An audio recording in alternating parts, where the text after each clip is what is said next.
Assalamualaikum warahmatullahi wabarakatuh. Selamat datang kawan-kawan semua di channel Riam Biru. Terima kasih banyak untuk kawan-kawan yang sudah berkenan hadir di channel ini.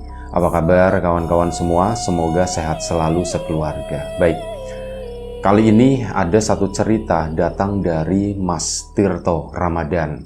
Biasa dipanggil Mas Tirto atau Mas Ramdan sama aja. Nah, ini Mas Tirto pernah mengalami sesuatu pengalaman horor, dan Mas Tirto itu ingat banget bulan sama tahunnya. Bulannya itu bulan Februari, tahunnya tahun 2003. Jadi di tanggal dan bulan tersebut itu kan lagi musim penghujan ya, bulan Februari ya.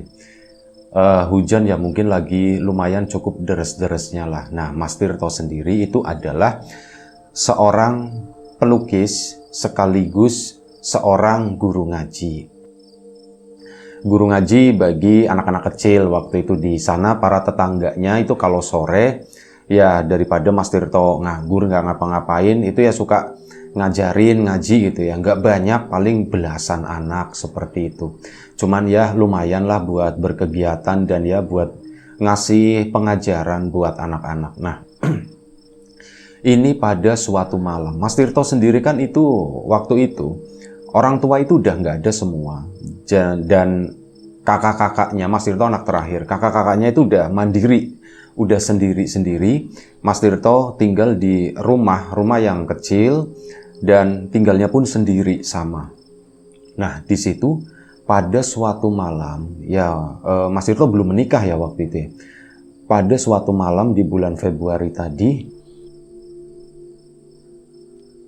ada sesuatu yang ya sampai sekarang itu tidak bisa dilupakan kejadian tersebut oleh Mas Tirto.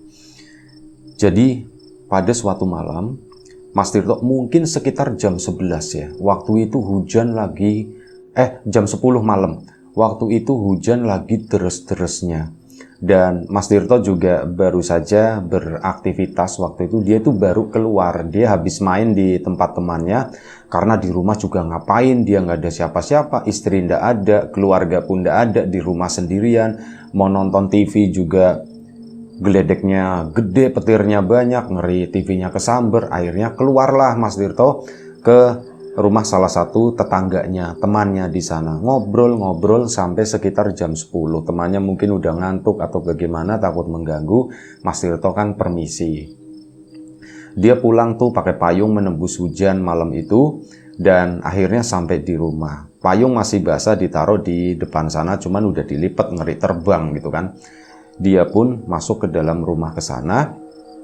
Pintu depan belum ditutup waktu itu, dan Mas Tirto pun mau istirahat gitu ya. Udahlah aku mau istirahat. Nah, saat mau nutup pintu depan, sama ini horden dan yang lain-lain itu belum ditutup juga.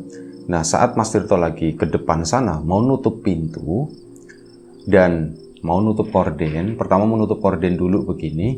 Nah, di situ Mas Tirto itu melihat ada seorang perempuan lagi duduk di ujung terasnya Mas Tirto di sana, pakai daster. Dasternya daster biasa ya, batik-batik seperti itu, basah kuyup, tampak kedinginan begini kayak orang gemeter kayak gitu. Itu perempuannya siapa gitu? Kok malam-malam ada perempuan di situ, duduk di situ, siapa ya? Mas Tirto kan sebagai seorang guru ngaji tentu saja takut ya gitu ya. Ini maksudnya takut fitnah atau apa? Bukan takut itu setan atau apa? Itu enggak sama sekali. Kok di sini ngapain ya gitu? Akhirnya apa? Mas Tirto pun keluar. Maksudnya mau nanyain Mbak nyari siapa begitu kan? Akhirnya apa? Mas Tirto keluar ke sana. Ditanya, Mbak, permisi, sebelum kita lebih jauh ke dalam cerita, mohon izin numpang promo bawang gorengnya Wiji terlebih dahulu. Bawang goreng renyah kualitas premium, digoreng sendiri tanpa campuran apapun, tanpa tepung, tanpa micin, tanpa singkong, tanpa ubi, benar-benar bawang murni. Bawangnya sendiri itu bawang Brebes yang terkenal dengan aroma dan rasanya yang kuat. Monggo kawan-kawan yang berminat bisa langsung cek di Tokopedia, Shopee, atau TikTok, atau nyawiji.com di sana. Kawan-kawan yang kemarin sudah sempat memesan, terima kasih banyak atas pesanannya. Dan untuk kawan-kawan mungkin yang belum sempat memesan, ditunggu aja pesanannya. Itu aja, kita lanjut cerita dari Mas Tirto tadi ya. Mas Tirto pun kesana buka pintu, nanya, "Mbak, nuwun sewu, mbaknya nyari siapa ya?" Ditanya begitu kan. Nah, si perempuan itu tuh nengok begini, cantik kata Mas Tirto, basah, rambutnya semuanya panjang, dasternya juga basah kuyup, kayak ya perempuan yang habis hujan-hujanan, kena hujan gitu. Dan dia tuh kedinginan, mukanya juga pucet. "Mas, tolong mas," dia minta begitu. Iya mbak, minta tolong apa mbak? Minta tolong apa mbak? "Mas, saya numpang istirahat sebentar." Waduh gitu kan. Waduh gimana ya mbak ya? Ya sudah, Mas Tirto mikirnya, udah. Yang penting dia nggak kedinginan dulu. Pertama itu gitu ya. Terus apa? Biar nggak fitnah atau apa, pintu depan tak buka aja gitu. Berpikir cepat waktu itu, dan akhirnya, "Ya sudah mbak, silakan gitu," kata si Mas Tirto bilang, silakan masuk mbak." Si perempuan tadi pun akhirnya masuk ke, berdiri dia pertama. Begitu berdiri, Mas Tirto itu kaget. Karena apa? Perempuan itu lagi hamil besar. "Hah? Mbak lagi hamil ya mbak ya?" "Iya mas," sambil dipegang begitu kan. Meletet-meletet itu udah mungkin hamil sekitar 7 atau 8 bulan lah. Itu udah gede. Akhirnya apa? "Ya dipersilakan masuk mbak, silakan masuk mbak, ke sini mbak." Dan akhirnya apa? Perempuan itu pun dipersilakan duduk di kursi gitu ya, di ruang tamu di situ. Kebetulan kursinya sendiri itu bukan kursi yang dari busa atau apa, kursinya itu kursi kayu gitu, jadi ya basah-basahan juga ndak apa-apa. Mas Tirto pun bingung, "Aduh mbaknya pasti kedinginan," kata Mas Tirto. "Tapi saya ndak punya rok mbak," katanya. "Gimana?" "Aduh gimana ya mbak ya, saya bingung," kata si Mas Tirto. Bolak-balik, ini aduh tetangga gimana gitu ya, tetangga gimana ya. Sebentar ya mbak ya, sebentar mbak, tak ambilin sarung," kata si itu ya Mas Tirto. "Tak ambilin sarung." Akhirnya apa? Mas Tirto pun ke dalam sana. Mas Tirto nggak mungkin nyuruh masuk ke dalam kamar atau apa gitu, itu nggak mungkin, nanti kan repot lagi gitu. Tirto bawa masuk perempuan ke kamar misalkan, itu kan repot gitu, jangan-jangan itu istri orang atau apa. Nah akhirnya apa? Mas Tirto pun ambil sarung. "Mbak, ini tak kasih sarung 2, sarungnya baru tak cuci mbak, silakan mau diapain, yang penting mbaknya itu nggak kedinginan. Saya ke belakang dulu, saya bikin air minum," katanya begitu kan. Akhirnya apa? Mas Tirto pun ke belakang, kebetulan ada termos di sana, jadi nggak perlu masak, dibikinin teh manis lah waktu itu. Ditungguin begitu kan, sambil ngelongok begini, ditungguin sampai tehnya itu agak sedikit menghitam gitu ya, sampai akhirnya udah 2-3 menit dituangilah teh tersebut, anget, manis gitu kan, dikasih ke si mbaknya pakai gelas besar. "Mbak, ini mbak buat ngangetin badan." Dan waktu itu si mbaknya sendiri saat Mas Tirto keluar itu udah pakai sarung, cuman ya dilipet sampai atas segini, dan atasnya itu sarung yang keduanya tuh dipakai buat nutupin pundaknya begini. Ya masih kedinginan, rambutnya juga masih terlihat basah begitu ya. Dikasih, "Mbak, ini mbak." Mas Tirto nggak berani ngeliatin waktu itu, takut kepengin katanya. Akhirnya ditaruh di sana. "Mbak, ini silakan mbak minumnya." Ya si perempuan itu pun, "Mas, makasih ya mas ya, maaf saya ngerepotin," kata si perempuan itu tadi. "Iya mbak, ndak apa-apa." Dan akhirnya apa? Mas Tirto ya karena bingung begitu kan, "Mbak, sebentar ya mbak ya, saya tak ngomong sama tetangga dulu, soalnya saya ndak enak," katanya gitu. "Iya mas." Mas Tirto keluar manggil tetangga sebelah. Di situ, Mbak yuk, Mas, aku minta tolong," kata. "Wis tok, kenapa tuh, ada apa tuh?" "Di rumahku ada tamu," katanya begitu. Tamu siapa tuh malam-malam?" "Tamu perempuan lagi hamil mas, kehujanan, kedinginan, itu kasihan, tak suruh duduk di ruang tamu di sana. Cuman saya ya takut gitu kan, makanya saya ngasih tahu mas, Mbak yuk minta tolong temenin dulu gitu kan, biar nggak ada fitnah atau apa," kata si mas itu. Akhirnya sudah, tetangganya pun datang ke sana gitu kan. Dia si ibu-ibu ini sambil manggil tetangganya yang lain. Akhirnya ada 2-3 orang perempuan, ibu-ibu juga di situ. Mas Tirto pun bingung, gimana ya ini enaknya ya.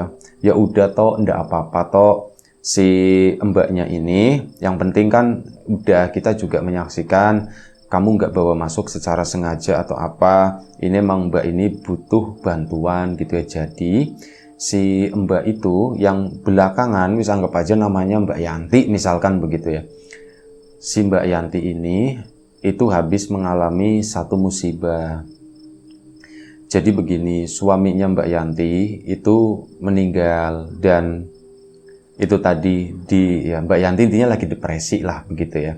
Suaminya meninggal, kondisi dia itu lagi hamil besar, dan waktu itu Mbak Yanti sendiri kondisinya itu lagi ketakutan, belum diceritakan waktu itu, intinya seperti itu.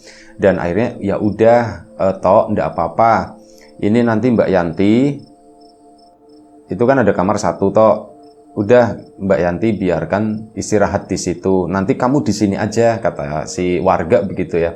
Nanti kamu di sini aja, tidurnya tuh di ruang tamu di situ, sama ya pintu ndak usah ditutup lah toh lah gitu, ndak apa-apa katanya.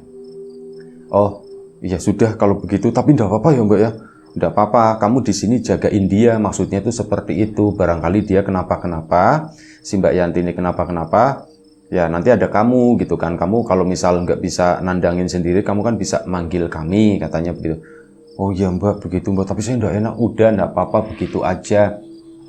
Dan akhirnya sudah, si Mbak Yanti pun dipinjemin kali ini, karena ada ibu-ibu ya, itu dibawain ya rok daster yang semestinya, begitulah. Air apa dipinjemin, udah kering, dan yang lain-lain dikasih makan juga waktu itu. Sekitar jam 12 malam selesai, si Mbak Yanti pun diantarkan ke sana, masuk ke dalam, ke kamarnya Mbak Yanti. Ini sementara di sini dulu gitu ya. Memang ada ranjang di sana, dan akhirnya sudah Mbak Yanti pun istirahat di situ. Mas Yanto itu tidurnya di pintu antara ruang tamu sama ruang tengah itu ditutup. Mas Yanto tidurnya itu di ruang tamu. Pintu tetap dibiarkan terbuka sama Mas Yanto. Lagian lagi musim penghujan begini, nyamuk nggak terlalu banyak, pikirnya Mas Yanto. Sudah nggak apa-apa, wis aku tidur di sini. Lagian biar semriwing. Setelah kebutuhan diambil semuanya, Mas Yanto pun istirahat di sana. Warga pun akhirnya pulang. Dan singkat cerita, keesokan paginya itu kan geger gitu ya. Geger, rame begitu kan.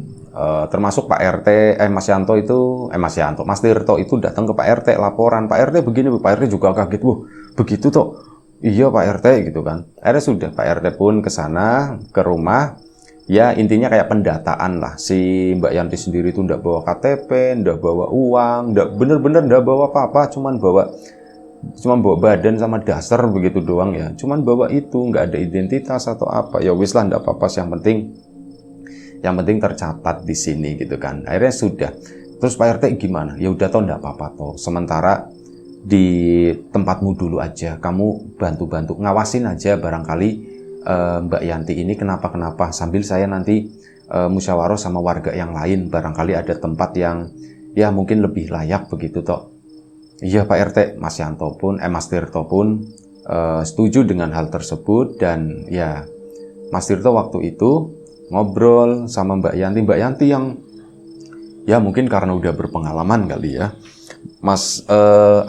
si Mas Tirto sendiri itu masih cenderung kaku, gimana sih ya, kaku, takut atau apa gitu. Nah Mbak Yanti itu yang pertama ngomong, Mas Tirto, makasih ya, aku semalam udah ditolongin, katanya begitu. Aku semalam, aduh kalau misal sampai ya nggak dapat tempat istirahat di sini, aku nggak tahu kondisiku seperti apa Mas, kata si itu. Oh iya Mbak, nggak apa-apa Mbak.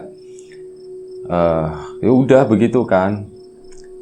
Terus nanya lagi si Mbak Yanti, mulai ngobrol-ngobrol lah, intinya seperti itu. Dan akhirnya Mas Yanto kan, Mbak, apa yang sebenarnya terjadi? Kenapa Mbak Yanti itu sampai pergi meninggalkan rumah, bukannya lagi hamil begitu kan? Harusnya di rumah enak Mbak. Itu dia Mas, kata si Mbak Yanti. Aku itu ya sebenarnya pengen di rumah, tapi aku ndak tahu Mas gitu. Ndak tahu kenapa Mbak. Yang itu suamiku gitu kan, Nah, disitulah Mbak Yanti baru ngomong, ternyata suaminya Mbak Yanti itu, ya di mata Mbak Yanti itu brengsek begitu ya. Suami yang nggak bener dan sebagainya, dan suaminya itu meninggal karena kecelakaan. Waktu itu pun dia ya begitu lagi sama perempuan lain gitu ya, perempuan yang nggak bener juga waktu itu, kecelakaan. Dan setelah itu Mas, aku itu dikawengi terus Mas, digangguin terus sama si itu tadi, sama si suaminya yang udah meninggal. Lu digangguin gimana Mbak? Pocongan Mas, katanya pocongan itu datang terus ke aku Mas, aku yo takut loh Mas ya, tuh kayak gitu Mas. Dan akhirnya udah aku pergi aja dari rumah, kata si Mbak Yanti. Oh gitu Mbak, terus pergi begini udah berapa lama, kata si Mas Yanto, Mbak Yanti itu di luar. Aku berarti 2 atau 3 hari ini Mas, 3 hari sama ini, kata si Mbak Yanti. Oh berarti langsung menuju ke sini ya Mbak ya? Iya, aku langsung menuju ke sini. Dan ya sudah, akhirnya wes kan, tadinya aku mau jalan terus ke sana Mas, cuman karena udah nggak kuat, dingin banget. Itu udah dari sore aku kehujanan Mas kemarin, dan posisi belum makan juga kan. Akhirnya ya sudah, aku istirahat di depan rumahnya Mas Tirto ini, bukan Mas Yanto ya, salah sebut, Mas Tirto. Dan akhirnya ya sudah ngobrol-ngobrol, cuman ya itu tadi, Mas Tirto itu jadi kepikiran gitu ya, ini diiniin sama pocong ya, kok serem ya, kok bisa seperti itu, ini tuh ngarang atau beneran, pikirnya si Mas Tirto. Cuman lah sudahlah, biarin aja, aku yang penting niatku itu nolong waktu itu. Dan akhirnya apa ya, waktu itu ada ibu-ibu yang nengokin juga, ngajakin ngobrol Mbak Yanti begitu ya, termasuk dibantu waktu itu diperiksa di puskesmas dan yang lain masalah kehamilannya waktu itu, dan mungkin sekitar 1 bulan lagi lah lahir katanya begitu. Dan akhirnya sudah, setelah dirembuk-rembuk, Mas Tirto kan berharap gitu ya, Mbok yo ini sih Mbak Yanti tuh jangan di sini gitu ya, soalnya aku ndak enak. Cuman Mas Tirto itu nggak berani ngomongnya gitu, dan akhirnya warga pun membiarkan aja. Ya sudahlah, si Yanti begitu, sementara toh Yanti di sini dulu toh, nah, katanya begitu ya, sampai lahiran lah. Di sini dulu. Iya, di sini sih di sini, cuma nanti akunya bagaimana? Akunya tuh ndak enak gitu kan. Tapi ya udah, warga sudah tahu ndak apa-apa. Mungkin warga percaya juga kali sama Mas Tirto ya gitu. Dia itu nggak bakal ngapa-ngapain atau bagaimana, sampai akhirnya yaitu malam kedua atau malam ketiga, Mas Tirto kan udah mulai tersisih dari rumah tersebut karena nggak enak ada Mbak Yanti. Mas Tirto udah nggak pernah nonton TV, udah jarang ke tengah. Kalau misal dari depan ke belakang mau mandi itu lewatnya samping, lewatnya tuh ke situ, nggak berani lewat ruang tengah sana. Dan akhirnya udah malam kedua atau malam ketiganya itu malam, Mas Tirto kan biasa tidur di ruang tamu di situ, gelaran, pintu itu kan sedikit dibuka ya. Nah, saat sedikit dibuka itu, waktu itu tuh malam, si Mbak Yanti sendiri itu sekitar jam 9 pamit masuk gitu, Mas aku istirahat dulu ya. Sebelumnya tuh ngobrol-ngobrol udah kayak pikirnya Mas Tirto itu, aku tuh malah sekarang ngerasanya kayak jadi suami istri gitu sama si Yanti ya, karena ngobrol enak dan sebagainya. Aku bayangin, iya ya, ini kalau misal istriku lagi hamil seperti ini, bayangannya Mas Tirto itu seperti itu. Dan jam 9 pun masuk, Mas Tirto siap-siap gelaran kan di sana, tiduran, mau tidur begini. Saat mau tidur itu bawaannya tuh kaget terus gitu. Kaget gitu ya, kenapa ya? Ada apa ya? Nanti mau tidur lagi, kaget lagi, seperti itu. Di luar itu lagi hujan deras, dan akhirnya apa? Mas Yanto pun coba tidur begini, nggak tidur kali ini. Ya karena itu, begitu les itu kaget lagi. Begitu les itu kaget, kenapa ya? Aku kenapa sampai muka ditutup bantal begini?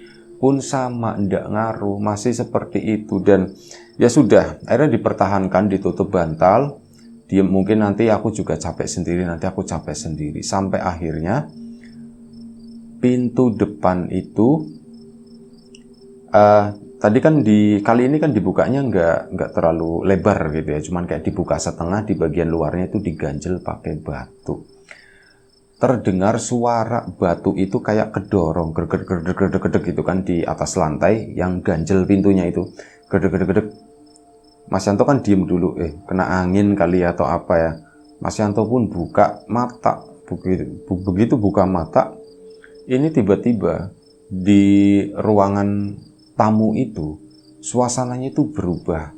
Itu kan ada lampu ya, lampunya itu ya memang kalau misal Mas Yanto sendiri itu makanya tuh pakai lampu yang gak terlalu terang gitu, yang penting cukup aja lah begitu. Ini tiba-tiba tambah remeng, lebih gelap dari biasanya, dan Mas Tirto itu melihat di pintu sana, di depan pintu itu ada sesuatu yang lagi berdiri di situ. Itu adalah sosok pocong, beneran sosok pocong kata si Mas Tirto. Pertama kalinya Mas Tirto itu melihat sosok tersebut, itu lagi berdiri di sana. Mas Tirto awalnya itu takut banget, dia tuh wis udah nggak mau liatin, pas ke sana masih ada. Mas Tirto pun diem aja, cuma duduk di situ, dia nggak bisa kemana-mana. Mau masuk ke dalam ada Yanti. Kalau misal aku masuk ke sana, dikirain cari kesempatan atau apa gitu. Mas Tirto pun nggak mau, tetap duduk aja diem, udah aku pasrah. Si pocong itu Yanti, manggil namanya Mbak Yanti, Yanti, ya suaranya begitulah, di film-filmkan lah, maksudnya diserem-seremin mungkin seperti itu ya. Itu manggil Yanti, si Mas Tirto nggak jawab apa-apa gitu kan, cuma diem aja begitu sampai akhirnya udah pergi sana. Ini bukan rumahmu, ini rumahku, kata si Mas Tirto begitu. Sana pergi. Mas Tirto pun mau nekat mau nutup pintu, dia bangun, pocong itu udah nggak ada. Akhirnya pintu pun ditutup, grup. Malam itu ketakutan si Mas Tirto, sampai pagi nggak bisa tidur. Karena apa? Tidur itu cuma sebentar doang ya, kayak baru mau ngeliat, tadi kan kaget, kali ini tuh nggak. Dari jendela itu kedengeran, Yanti, ada suara seperti itu. Ya, itulah yang meneror waktu itu, malamnya si Mas Tirto tadi. Ketakutan sampai menjelang pagi. Nah, begitu udah menjelang pagi, baru Mas Tirto itu baru les sebentar, udah subuh. Bangunlah si Mas Tirto. Nah, keesokan paginya, biasa lewatnya samping ya, mandi dan sebagainya, sholat subuh di musola. Keesokan paginya, si Mbak Yanti tadi udah bangun. Mas Tirto sengaja diem aja lah, aku nggak mau ceritain hal tersebut gitu ya, biarin aja. Sampai akhirnya udah selama beberapa hari Mas Tirto itu diteror itu sosok pocong yang nyariin Mbak Yanti. Udah diteror itu selama beberapa hari, sampai akhirnya Mas Tirto pun terbiasa dengan sendirinya, dan waktu pun berjalan seperti itu. Sesekali Mas Tirto juga ya main ke tempat temannya, kadang juga ngajak temannya melekan di rumahnya, tidur di rumahnya di situ biar dia itu tidak sendiri begitu ya. Akhirnya apa? Tibalah masa melahirkan. Setelah melahirkan, Mbak Yantinya nggak mau disuruh pulang soalnya waktu itu. Akhirnya melahirkan dengan normal. Mbak Yanti punya bayi dan sebagainya, dirawat di situ. Orang tuanya Mbak Yanti itu dikabarin gitu ya. Akhirnya keluarga pada datang ke sana. Cuman apa, Mbak Yanti disuruh pulang itu tidak mau gitu kan. Pertama tidak mau, tapi ya karena keluarganya maksa, akhirnya Mbak Yanti pun dibawa pulang ke sana. Nah, setelah dibawa pulang ke sana, beberapa waktu kemudian Mbak Yantinya udah sehat, datang ke sana ke rumahnya Mas Tirto sebagai perempuan yang udah nggak hamil gitu ya, udah punya anak. Dan akhirnya apa, ngobrol-ngobrol lah sama Mas Tirto, dan akhirnya begitu warga itu udah toh, kamu cocok sama Yanti, dan ya hitung-hitung itulah toh, dibantuin katanya begitu kan. Dibantuin apa? Ya maksudnya kan Yanti udah punya anak, kalau misal sama kamu kan ya mendingan gitu kan, kamu kan jadi ngerawat 2 orang katanya begitu. Akhirnya apa, Mas Tirto nggak masalah dengan hal tersebut, dan akhirnya sudah Mas Tirto sama Mbak Yanti pun dekat dan nggak pakai lama. Jadi beberapa bulan setelah Mbak Yanti melahirkan tersebut, lumayan cukup lama sih, cuman ya nggak ada 1 tahun lah waktu itu ya, acara lamaran dulu begitu ya, sampai akhirnya ya sudah Mas Tirto sama Mbak Yanti pun jodoh sampai sekarang. sampai anaknya tuh 4, kata si Mas Tirto.